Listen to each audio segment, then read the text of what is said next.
Governor Reynolds is pushing back on Drake University's decision to limit spectators at the state track meet later this month. But Drake is standing firm on this. The two exchanged letters today. Governor Reynolds called the 33% capacity cap arbitrary. She says it goes against what we know about COVID-19. On the flip side, Drake Athletics Director Brian Hardin says they've been increasing capacity at events since November, and they're doing that once again, as versus the Drake Relays, which we had last month. We got our sports director, Keith Murphy, joining us to hash out some of this. Keith, we were surprised that the governor came out with this letter today.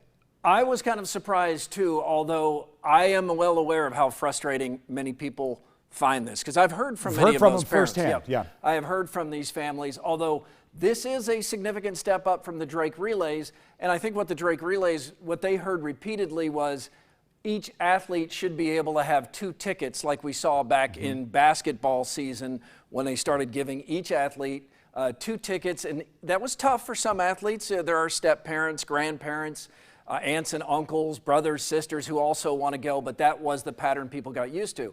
So the Drake Relays, I think probably, or Drake University thought, change it for state to the 2 tickets per athlete, and most people, though not completely satisfied, will find that okay. That has not been the case, I think in large part because the CDC, among others, have kind of said, hey, your chances of getting COVID-19 outdoors really small, and people want these things opened up. Not all people, but many people. So let's go back. That's a really important point, and it speaks to that word the governor used, which is arbitrary. Do you know what was driving this 2-ticket policy? Is there some data behind that Drake is citing to say, no, we think 2 spectator tickets per athlete is what, I don't know, science would suggest? Drake doesn't feel like this is arbitrary at all. Drake feels like this number fits the pod seating that they can get into the stadium and still keep everybody safe.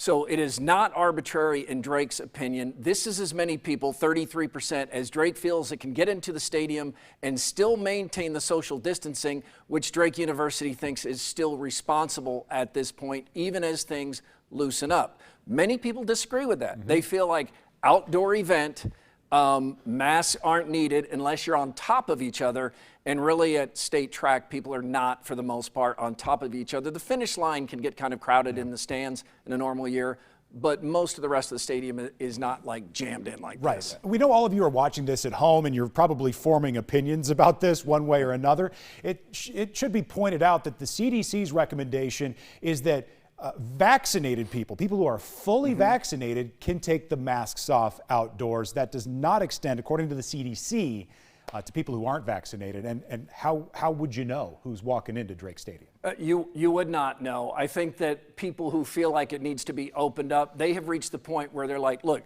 if you don't feel safe and you're at risk or somebody at home is at risk, then stay away.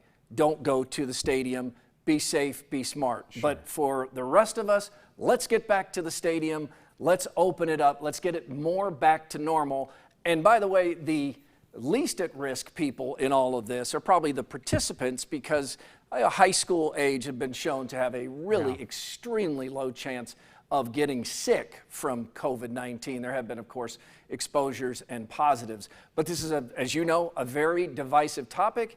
And Ed Wilson and I experienced it at the ballpark last night. I think everybody who came up and talked to us first expressed their frustration with having to wear a mask at the ballpark, even though they said, if this is what it takes for me to come to a baseball game, I'll wear the mask. But I just don't think it's necessary. Even accusing you guys of taking it too far, and by wearing a mask, even though you were required to, just as a courtesy of being there. That's what Major League Baseball insisted upon. Yeah, we're going to follow the rules. I don't think I needed to wear a mask last night at Principal Park. That's a personal opinion.